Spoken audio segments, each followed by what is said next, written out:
मला मुजरा करते राज. मला जाणीव आहे राज की आपण खूप बिझी आहात, पण खूप महत्वाचं बोलायचं होतं राज. मी या स्वराज्यातील एक छोटासा मावळा जानू बोलत आहे राज. राज, या देशात सगळं बेताल सुरू आहे राज. आणि महाराष्ट्राचं तर विचारूच नका. इथं 3-3 वर्षाच्या मुलीवर अन्याय अत्याचार होत आहेत राज. मेडिकल कॉलेज मध्ये डॉक्टरीचं शिक्षण घेणाऱ्या मुलीवर सुद्धा निर्गुण अत्याचार होत आहेत राज. नेते मंडळी मात्र लाल दिव्याच्या गाडीमध्ये बसून नुसतं इकडून तिकडे फिरतायत राज. शेतकरी तर हवालदिल झालाय राज. घराच्या दाराला बावली लटकावी तसं झाडाला माझा शेतकरी लटकाय लागलाय राज. 70 वर्षाचा बाप 30-35 वर्षाच्या मुलाच्या चितेला आग लावतोय राज. राजा, तुम्ही जास्त दिवस जगला नाही तो. 32 वर्षात कधी कोणापुढे झुकला नाही. सत्तेसाठी खुर्चीसाठी हार पत्कारली नाही तुम्ही राजा कधी.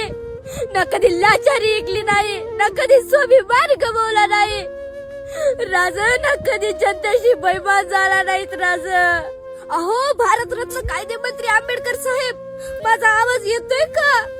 अहो, तुम्ही रात्रंदिवस मेहनत करून लिहिलेल्या संविधानाची इथं प्रत जाळली जाते. अहो, दिवसा ढवळ्या लोकांचे सिर कलम केले जातात. सत्तेच्या माझा पोटी इथं कायद्याचा गळा घोटला जातो साहेब, गळा. अरे, कुठं नेऊन ठेवलाय माझा महाराष्ट्र?